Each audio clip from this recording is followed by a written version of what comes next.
Hey guys, welcome back to Horsepower Obsessed. I got some more C8 news for you today.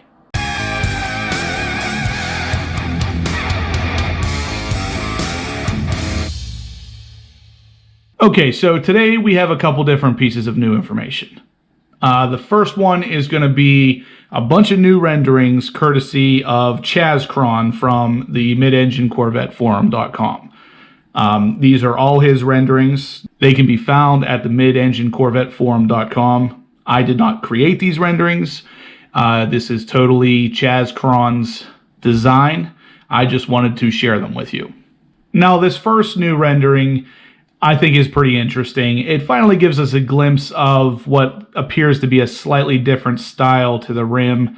Also gives you a view inside the rim of a potential color matching caliper along with your actual rotors and everything. And because this is a rendering, obviously this isn't necessarily real, so a lot of the renderings haven't showed detail like this before. And it's interesting to see the car with all of these things kind of filled in to really give you an idea of what the car really could look like. And as always, as these renderings continue to go, this isn't necessarily what the car is going to look like. But I would say with what we know of the actual car from the Nürburgring and a lot of the shots we've seen even on the street, even though it still has camo on, odds are good the typical actual body style and everything that you can see through the wrap, this is pretty close to what this car is going to look like. One of the things I noticed that these renderings actually have quote-unquote fixed is the shape of the side air duct. Because as you can see here in this picture of the car on the Nürburgring, the actual scoop was actually looked like it was pointed up, like it was diverting the air up into the engine area. Whereas there's some other information out there suggesting that the scoop is actually diverting the air to a lower part of the car, like possibly the rear brakes or down to a lower portion of the engine where the intercoolers may be stored further down. Not that this is a huge design difference, it's just nice to see that this Chaz Cron has actually implemented that bit of knowledge into his renderings as well. Now again, these renderings are leaving the taillights and the headlights out just because there hasn't been much information on what those might actually look like. So to give us the best look at the possible body structure, we leave out the things that would mostly be left up to speculation. Now, with that being said, we have a good idea of what those rear taillights might actually look like based on a 3D CAD drawing that was done early on in this C8 debacle. Odds are good they're going to have kind of a 3D cut to them.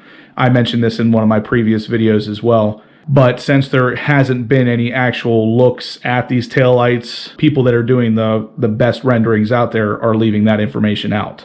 Now, this one from the front is actually showing us what I would say is like a lens for a headlight, but not really showing anything relating to the projector lens or the actual design inside the housing. It's just a lens over the top to kind of give us an idea of, you know, the headlights being flush with the body, but not necessarily actually showing a final production here. Now again, with all these newer renderings, the front bumper is starting to really take shape, starting to really look a lot like the one we saw originally at the Corvette manufacturing plant in Bowling Green. This one, however, shows an actual grille on the inside. Similar style grille to the Z06 or the ZR1 C7 Corvette. So definitely something that could realistically make production. And then this is a pretty clear rendering of the rear end, kind of showing the same thing as the front. Again, shaping up to really look a lot like the one that we saw in Bowling Green being created. Now again, we get kind of a 3D rendering of the car spinning. We've seen one of these once before. This one again is created by Chaz Cron. Again, just giving us a little bit of a more finished look than the original one gave us. This one, if you look close, actually has a little bit of a front lip on it as well. Kind of like the lip on the Grand Sport or the Z06 with the Stage 1 arrow. It's kind of the cheaper looking front lip, but this is the first rendering we've seen really that gives us somewhat of a lip on the front end, kind of giving us an idea that, you know, this kind of thing may be coming down the line of different options for aero with this car, just like there is with the Z06 and the Grand Sport now. Either way, these renderings are really starting to get pretty good. At this point, there's probably very little speculation on the actual look here. Odds are good. This is pretty close to the car we're going to get. The car is probably coming here, if I had to guess, it's going to be announced relatively soon. I know there was a little bit of a setback, apparently. Rick Conti touched on it, as well as a friend of mine over DZR1 Messiah. Kind of touched on the fact that it was going to be held back a little bit, maybe not as released as soon as we thought. But that brings me to my next piece of information I found, and that is the key. We actually have another key fob leak. The key itself looks exactly just like the key fob leak we found earlier, only this time on the back, sure enough, we got a Corvette logo. Now, this Corvette logo is pretty interesting to me because this is literally the same logo for the C7, only it's much more smashed looking. So this C7 logo here, you can see the wings are pretty wide on it, whereas the one on the back of this key actually looks like someone took those wings and pushed them together, kind of making it even more of a V shape. So this, to me, looks like this could possibly be the actual logo we're getting for the C8, because every generation of the Corvette logo is just an evolution of the previous generations. So this one looks just like the C7's, only possibly in a little bit more of a vertical fashion. So it's more up and down, whereas the C7 is a wider logo. It's pretty interesting. So we got a remote for the mid-engine Cadillac and the mid-engine Corvette now. So odds are very good we're getting both of these cars probably at the same time.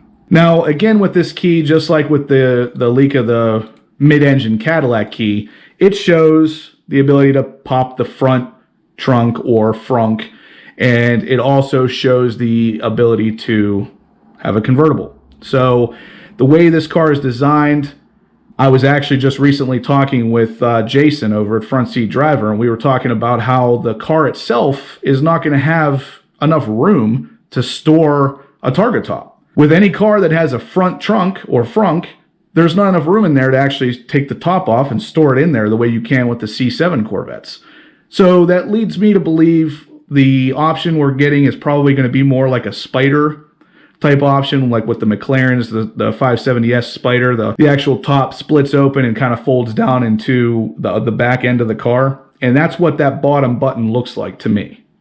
Now, with that being said, the interesting button here then is the one on the right-hand side, showing that if you press it twice, it opens up the rear. That's pretty interesting considering that's obviously where the engine would be.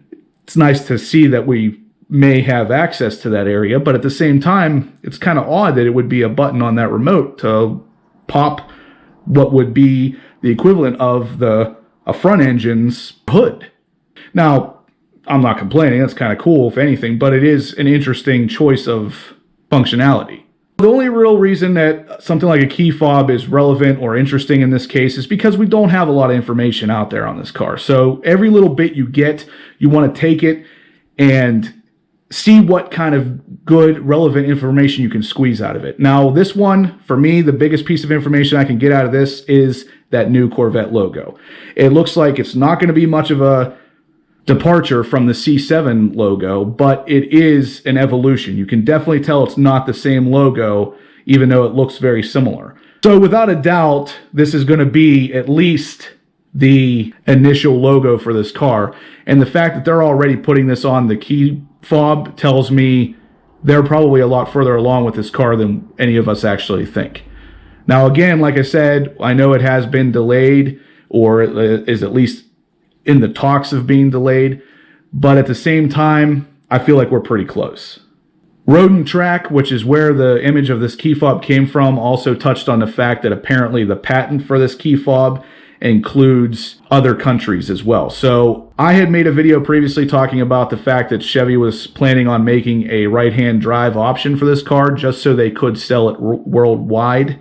And it looks like, according to the patent filed for this key fob, they are still sticking with that. So odds are good we will see a right-hand drive Corvette mid-engine. But that's going to do it for today's video, guys. What do you think? Let me know in the comments down below. What do you think about these key fobs being released like this? Do you think this is something GM specifically kind of dangling in front of us to lead us along, let us know exactly what they want us to know?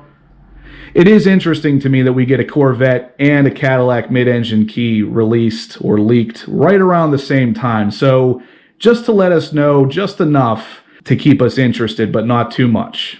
But anyway, guys, let me know what you think down in the comments. Give me a big thumbs up if you enjoyed the video. If you have any questions, comments, anything you want to share with me, shoot them in the comment section down below. And as always, guys, I'll catch you in the next upload.